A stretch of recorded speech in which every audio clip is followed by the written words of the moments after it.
16, versículo 15 a seguir. Marcos 16, versículo 15 a seguir. Glória a Deus. Glória a Deus. Encontrou aí? Diga amém. E disse-lhes: ide por todo o mundo, pregai o evangelho a toda criatura. Quem crer e for batizado será salvo, mas quem não crer será condenado. E estes sinais seguirão aos que crerem: em meu nome expulsarão demônios, falarão novas línguas, pegarão nas serpentes, e se beberem alguma coisa mortífera, não lhes fará dano algum. E imporão as mãos sobre os enfermos e os curarão. Ora, o Senhor, depois de lhes ter falado, foi recebido no céu e assentou-se à direita de Deus. E eles, tendo partido, pregaram por todas as partes, cooperando com eles o Senhor e confirmando a palavra com os sinais que se seguiram. Amém. Glória a Deus. Posso ouvir um glória a Deus aí? Queridos irmãos, nós estamos em tempo de Copa do Mundo e a gente tem visto países do mundo todo que se reúnem nesse evento, e esse tempo é um tempo propício de grande evangelização. Existem missões evangelizando dentro da Copa do Mundo, pregando o Evangelho. Dentro de todos aqueles times que estão ali, existem 14 times que são de países onde o Evangelho é proibido. Lugares onde pastores são presos, cristãos são mortos, onde tamanha perseguição é tomada pelos seus governos sobre a população. E eu anotei aqui alguns desses países onde o cristianismo sofre tamanha perseguição. Então, Arábia Saudita, Argélia, Catar, Colômbia, Egito, Irã, Iraque, Jordânia, Marrocos, México, República Democrática do Congo, Tunísia, Turquia, Uzbequistão. Esses são os mais fechados. Depois tem outros países onde o cristianismo também sofre perseguição, mas os seus países dizem que são democráticos.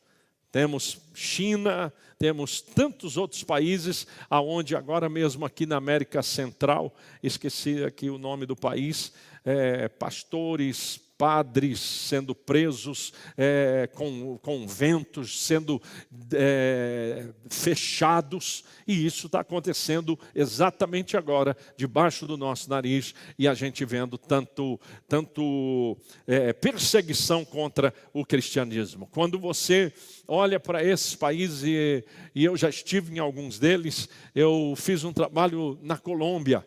Na Colômbia, eu trabalhava como um missionário em lugares muito pesados, lugares onde a droga dominava, lugares onde os próprios colombianos olhavam e diziam: como é que você teve a coragem de entrar dentro daquele bairro? E eu entrava com a minha Bíblia, desafiando, pregando para aqueles traficantes dentro de Bogotá, num bairro ali. Muitas vezes resgatando crianças no meio daquele ambiente de droga, daquele ambiente terrível. E tínhamos uma casa, e aluguei um prédio de 3 andares. E cada andar a gente colocava uma faixa etária, uma idade de crianças que nós pegávamos na rua, pegávamos no tráfico, nas drogas. Mas estou falando de criança mesmo, de 5 anos, de 8 anos, de abaixo de 10 anos de idade, que viviam aquela vida. Esse lugar, para eu andar lá, eu tinha que passar por cima das pessoas drogadas, caído pelo chão, tendo a convulsão, como chamam? Overdose, tendo overdose, pessoas que eu ajudei a socorrer, pôr em ambulância, tendo overdose. A gente tinha que passar por cima das pessoas caídas pelo chão e drogadas ali na Colômbia. Aquelas bancas de droga, assim na rua mesmo, em cima da calçada, em qualquer lugar, aquilo liberadamente, e a gente ali evangelizando e resgatando aquelas vidas para Jesus. Nós conseguimos ganhar vários colombianos para Jesus. E um dia fomos fazer o batismo, e aí os irmãos disseram: nós temos que batizar num lugar longe. Eu disse: mas por que temos que ir longe? Porque a gente pode fazer um batismo, as pessoas verem e a gente até sofrer um ataque. Eu disse: mas é desse jeito? Então o que eu estou fazendo na rua, pregando lá, é uma loucura. Falou: você é louco. Eu falei: louco por Jesus, e está tudo certo. E nós fomos então para um sítio. E quando fomos para esse sítio, para um lugar distante, quando estamos no meio do caminho, aparecem os cavaleiros, as pessoas nos cavalos com um lenço, só tinham o olho de fora, e elas todas com lenço, pararam o caminhão. Nós tínhamos dentro da cabine do caminhão, estava eu, um irmão que era um motorista, mais um pastor, e a igreja inteira em cima do caminhão. E mais uns carros atrás do povo que ia se batizar. Quando aquele povo do narcotráfico entrou na frente do caminhão, a primeira coisa que os irmãos disseram foi: não fale nada. Não deixem eles ouvir o seu sotaque, a sua voz. Eu arrasto o espanhol, mas o meu espanhol, sei lá de onde é que é, irmão. É um rolo. É uma confusão. Aí tem um lugar que eu já fui que a pessoa falou: você é de Porto Rico? Eu falei: meu Deus do céu. Outro lugar eu fui e falou assim: você é argentino? Eu falei: meu Deus. Pior foi, então, fiquei calado ali. Pior foi passar aquele momento e eu calado. Disse: agora se eles virarem para mim e fizerem uma pergunta, todos armados, todos com armas, e a gente ali passamos, e para eles, o irmão disse, falou: nós somos cristãos, e nós estamos indo adorar a Deus lá no meio do mato. Era um sítio, estamos indo lá no meio daquele mato adorar a Deus. Aí eles revistaram, passaram olhando tudo, e deixaram a gente seguir, né? E nós fomos pregar o Evangelho. Países assim onde o Evangelho é perseguido, você não faz ideia do risco que os irmãos correm. Nesses dias, já há mais de um mês, pessoas na Nigéria estão sendo assassinadas às dezenas. Olhar para a imprensa e ver que não há anúncio, que ninguém diz, que ninguém fala nada, que ninguém expõe a causa, fica ainda mais exposto como é algo espiritual e como o diabo quer destruir aqueles que servem a Deus. Eu já fui no Marrocos, e não foi só uma vez, e numa das vezes que eu fui, quando eu cheguei lá, contar para você da última vez. A última vez, eu entrei no carro e comecei a pregar. E comecei a conversar com o motorista. E ele me respondia. E a gente foi conversando, e ele entendia tudo o que eu falava. Falei: agora é hora de eu falar de Jesus para esse homem. Afinal de contas, eu estou num país onde o Evangelho é proibido e perseguido. E falei de Jesus. A primeira frase que eu falei de Jesus, ele virou para mim e falou assim: não entendo. Falei: miserável, como é que você estava entendendo até agora? Então é algo espiritual, diabólico. E eu falei: eu vou pregar mesmo sem ele entender, porque vai que tem as tribulações, aqui o mundo das trevas, eu vou gritar o nome de Jesus aqui dentro. E fui pregando para aquele homem, e ele falava, não entendo, e virava a cara assim, bravo comigo, mas eu fui pregando, e que ele mesmo sem querer, ouviu o amor, sobre o amor de Cristo e a mensagem do Evangelho naquele dia. Torcia o rosto, virava para um lado, virava para o outro, mas ele ouviu o quanto Jesus o ama, o quanto ele é especial para Deus. Dos lugares que eu estive, pregando o Evangelho, anunciando a palavra do Senhor, eu virei para o irmão e disse, nós vamos naquela praça, e você me traduz para o árabe. Ele falava árabe. E você me traduz. Aí virou para mim e falou assim, mas Vanderlei, o que é que você está pensando? Eu falei, isso mesmo que você está imaginando, eu vou pregar. Mas aqui é proibido, nós vamos ser mortos ou vamos sair presos, algemado. Aí eu falei, Paulo falou tanta coisa, aí nós fala também o que Paulo falou, pode algemar, as algemas de Cristo, a marca de Cristo, vamos pregar. E eu não entendo, no árabe, e eu comecei a pregar, subi num banco e falei, traduz aí. E eu comecei a gritar para as pessoas prestar atenção no que estava acontecendo e comecei a pregar. E eu parava e ele traduzia meio assim, deu um tapa nas costas, desembucha, servo do Altíssimo. Deixa Deus te usar, que talvez essa é a última vez que a gente vem aqui e que a gente prega. Ele virou para mim e disse, o sangue de Jesus tem poder. Porque uma coisa é servir a Deus aqui no Brasil, que você tem liberdade de vir para a igreja ou não.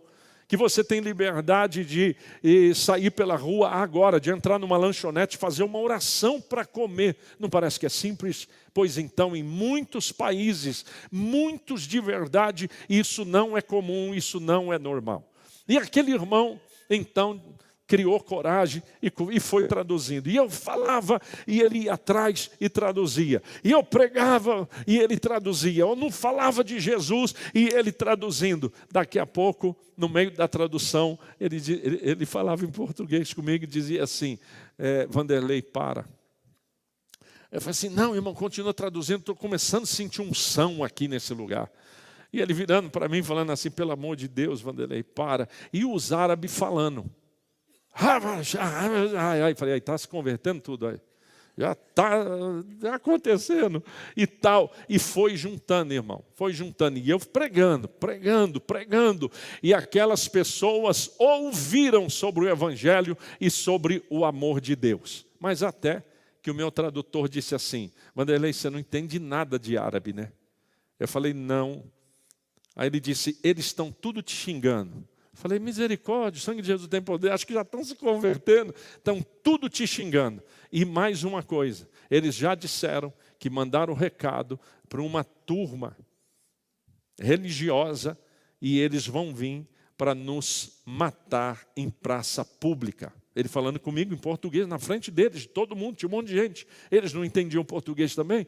E aí ele disse assim para mim, aquele irmão disse assim, eu falei, não, irmão, mas é assim mesmo, mandaram recado, vão vir matar nós aqui no meio dessa praça pública. Ele falou, então é melhor a gente pensar no plano B, C, Y, Z, e o que é que vai acontecer? Eu falei, então tá bom, irmão, aguenta firme aí só mais uns 2 minutos que eu tenho que finalizar o sermão. Vocês conhecem eu pregando, né? Não tem começo, meio e fim? Eu falei, então tem que finalizar, não pode sair daqui no meio do negócio, não tem fim, não terminou, não falou o amém, vamos pregar. Aí eu preguei, eu falei, eu já sabia que eu estava começando a correr risco de vida. Começando não, todo mundo que estava ali já queria me matar. E aí eu preguei e falei, Jesus Cristo é o único caminho, verdade e vida e tal. E fui pregando e anunciando o Evangelho para aquelas pessoas. Até que o meu tradutor virou e falou assim, Vanderlei, se você quer continuar pregando em árabe, pede para o Espírito Santo te dar, porque eu estou caindo em retirada. Eu falei, irmão, para que lado é o táxi? Que eu já terminei o sermão. Nós achamos um táxi e saímos literalmente correndo. E ele disse, está vendo lá, quando eu olho, irmão, sabe o facão do Ali Babá? Aquele que é assim, ó, o facão do Ali Babá. eles vindo com um facão, com um pau, com pedra, lança, nem sei o que era aquilo. Eu só vi o tumulto e eles vindo numa rua que descia para aquela praça. E aí eu disse, irmão, agora é a hora de correr. Agora é a hora da gente correr. Entramos correndo, entramos dentro do táxi. O irmão em árabe já gritou para o motorista, vamos rápido, corra, vamos depressa. E o motorista não entendeu muita coisa, mas saiu. Eu olhei por trás e eles no meio da rua, com um facão, com arma, com tudo. E dali eu falei, irmão, daqui a gente já vai atravessar a fronteira, não vamos nem ficar aqui pelo risco que se corre. O marido com sua esposa e os seus filhos resolve deixar a sua cidade natal e ir embora para o Oriente Médio pregar o Evangelho. Tira os seus filhos da escola brasileira e vai para lá. E ele entra no Irã e ele começa a pregar, começa a anunciar Cristo e iranianos começam a se converter, a conhecerem a Jesus. Então, o nome desse irmão brasileiro, da sua esposa e dos seus filhos entram na lista de pena de morte.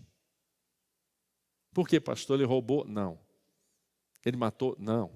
Ele pregou o Evangelho.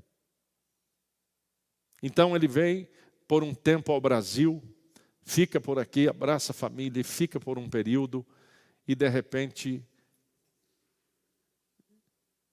vai voltar. Quem orou na despedida, no envio dele, fui eu. E eu olhando para aquelas crianças, para aquele irmão, para sua esposa, para suas filhas, e pensando, meu Deus, ele está indo para um lugar onde o nome dele faz parte de uma lista de procurados como sentença de morte. Eu disse, irmão, ora a Deus, Deus vai dar um caminho, uma sabedoria. Você não pode ir no Irã. E ele orou ao Senhor e Deus deu uma estratégia. Deus disse para ele, fica no Iraque. E você atravessa a fronteira todos os dias. E aquele irmão foi para o Iraque. Agora, com todas as guerras, já teve mísseis de passar por cima da casa dele. E esse irmão vive fora da fronteira para não ser morto em praça pública, porque prega o Evangelho. Porque prega a palavra de Deus. Muitos lugares no mundo afora, eu nunca mais esquecerei de um pastor chinês que eu conheci, já idoso, e aquele homem chorou quando me abraçou. Chorou quando me abraçou. Eu atravessei para dentro da China, proibido de ter Bíblia. E eu levei as Bíblias, considerado um contrabando. O pastor que eu conheci, e foi através dele que fiz esse trabalho, tinha 16 ossos do seu corpo quebrado pela polícia chinesa. Porque cada vez que ele era encontrado com uma mala cheia de Bíblia, eles quebravam uma parte do seu osso. Como ele era inglês, então eles não se atreviam a pôr numa prisão, porque senão estavam puxando uma guerra. Mas eles quebraram 16 ossos do corpo. Eu vi, eu pus a mão em ossos do braço desse pastor. E sabe o que ele me disse? Porque eu falei para ele, quantos ossos mais você vai esperar ser quebrado? E ele olhou para mim e disse, quantos for necessário. Eu já avisei toda a minha família que o dia que eu morrer, me enterrem na China. Eu chorei com esse pastor. Eu preguei na igreja desse pastor em Hong Kong. que ainda era, na época, dominada, governada pela Inglaterra, antes de entregarem para a China. E ele olhou para mim e disse: você ama Jesus? Se eu te perguntar, você ama Jesus? Vamos lá, 1, 2, 3. Você ama Jesus? Não, vamos lá, de novo, tem gente que estava dormindo. Você ama Jesus? Pois foi isso que eu fiz. Você ama Jesus? Sim, eu amo Jesus. Aí ele olhou para mim e disse: a ponto de entregar a sua vida? Sim. Eu disse igual você. Eu disse sim, rápido, sem pensar, bem brasileiro. Ele olhou para mim e disse: não, você não está entendendo. Eu estou falando que você pode morrer, que você pode não voltar. Aí eu lembrei das palavras de Paulo, tudo de novo. Falei: vai, morre, com que isso é ganho, que se não morrer também é ganho, e eu fico por causa de vocês, e as marcas de Cristo, pronto, eu vou. Eu não esperava que ele tirasse da gaveta um documento.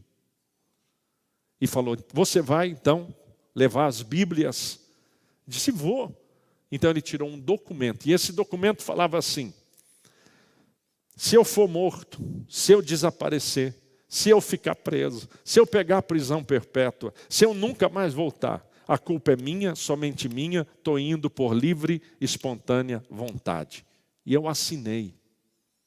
Eu falei: irmão, isso aqui não é um tratado de missões, isso aqui é uma sentença de morte. Ele sorriu e disse: pois é com isso que eu convivo todas as semanas. Mas eles amam brasileiro, e para você vai ser mais fácil. Falou: põe o que você tiver de brasileiro, camiseta de brasileiro, o boné, o que você quiser. E eu fui com mais um grupo de outros corajosos, doido por Jesus, e fomos passando, chegou minha vez, o chinesinho: brasileiro? Eu falei: brasileiro. Aí ele: futebol? Eu falei: Pelé, Zico. Aí ele falou: Maradona. Eu falei: o sangue de tem poder? Está arrependido? Mas ali entrou naquela conversa, aí ele: Amazônia. E buf, bateu o cara, pode entrar. E eu com a mala cheia, só tinha a Bíblia, eu não tinha roupa. Nem sapato, nem roupa, nem nada. E eu entrei com aquela Bíblia. E do lado de lá, eu encontrei um pastor. E o culto já está acabando. E eu encontrei um pastor, um senhor de idade. E ele trazia nas mãos cadernos. Eu entreguei aquela mala cheia de Bíblia. E aquele senhor me abraçou. E chorou no meu peito, chorou. Eu não sabia exatamente quem era, o que se passava. Alguém que não tem acesso à Bíblia, você não acredita quando a Bíblia chega na mão deles. Eles beijam, eles cheiram, eles enfiam a cara dentro da Bíblia, eles põem na cabeça. É um negócio de doido, uma coisa linda, tremenda. E você tem quantas Bíblias e às vezes vem para a igreja e não traz, ou quem sabe tem vergonha. Então, aqueles cadernos que aquele pastor tinha nas mãos, ele foi preso. Ele era um pastor e ele foi preso por causa do Evangelho. E cada dia, cada semana, não sei quantos dias em dias, chegava um pedacinho da Bíblia na cela. Então ele tinha que decorar aquele pedacinho, porque provavelmente nunca mais aquela parte da Bíblia voltaria para a mão dele. Qual foi a sua ideia? Eu vou escrever toda a Bíblia, toda parte da Bíblia que chegar na minha mão, eu vou escrever. A Bíblia que ele tem escrita foi conduzida pelo Espírito Santo. Davi entra lá com desce Zaqueu, os Salmos entram lá no Apocalipse. É uma coisa linda de se ver. Aquelas pessoas com seu coração fervendo e apaixonadas por Cristo é uma lição para nós. Porque você vê lugares onde é proibida a pregação do Evangelho e eles não negarem a fé. E muitas vezes, aqui onde temos total e completa liberdade, não valorizamos. Sim, valorizamos. Não valorizamos o suficiente. Parece que, às vezes, a gente vai no automático. Então, Jesus disse nesta palavra: ide por todo o mundo, pregai o Evangelho a toda criatura. Quem crer e for salvo, quem crer e for batizado, será salvo. A igreja não está aqui para ser mais um ponto de encontro, para ser um lugar aonde a gente vem porque não tem o que fazer, aonde a gente vem para poder feito naquele irmão, naquele outro, no outro lá, no acolá, não sei no que, no outro ali. A igreja é um lugar que a gente vem para adorar a Deus. A igreja é um lugar onde a gente vem abrir a boca como o passarinho do ninho e comer, para depois voar. E ir longe e pregar o Evangelho a toda criatura. Há pessoas que não conhecem a Cristo. Há pessoas que nunca ouviram a palavra do Senhor. Nós, cada um de nós, somos chamados para ser um discipulador. Quando você conhece alguém que te dá ouvido à mensagem do Evangelho, acompanhe essa pessoa. Ensine ela sobre a Bíblia. Leve para os cultos, leve para a presença de Deus. Dá uma Bíblia de presente, incentiva, cuide dessa pessoa. Até que ela esteja caminhando com suas próprias pernas. E se torne também um verdadeiro discípulo de Jesus. Mais do que eu ficar achando que alguém tem que cuidar de mim, que alguém tem que ser uma pessoa exclusivamente minha, o chamado é para toda a igreja. Para que cada um vá e pregue o Evangelho. Para que cada um discipule alguém. Para que cada um imprima no coração de uma outra pessoa a mensagem de Cristo, a mensagem do Evangelho, o amor de Deus. Porque você não conhece, irmãos, reter a graça, segurar a graça de Deus, a mensagem do Evangelho, para nós é pecado. Porque você não está cumprindo um mandamento que Jesus deixou. Não foi nem da época de Moisés. Jesus está dizendo: ide, pregue o Evangelho. Nós estamos debaixo de uma unção de Deus tão poderosa essa noite. Fomos e estamos sendo tão visitados por Deus esta noite. Para quê? Para a gente olhar para o nosso próprio umbigo? Para a gente ficar esquentando o banco da igreja? Ou para a gente ir para a internet ficar criticando, dando opinião, falando isso e aquilo outro? Não. Nós somos cheios do Espírito Santo, irmãos, para pregar a palavra de Deus, para anunciar o Evangelho. O mínimo de brecha que você achar na conversa com alguém, joga Jesus nela. Fale do amor de Cristo para ela. Porque Deus quer usar cada um de nós. Vivemos num país onde temos liberdade. Oremos para que estas missões que estão lá na Copa do Mundo alcance jogadores aonde no seu país eles nunca ouvirão. Aonde na sua nação eles não ouvirão um pastor, um pregador, um missionário, um folheto, uma Bíblia.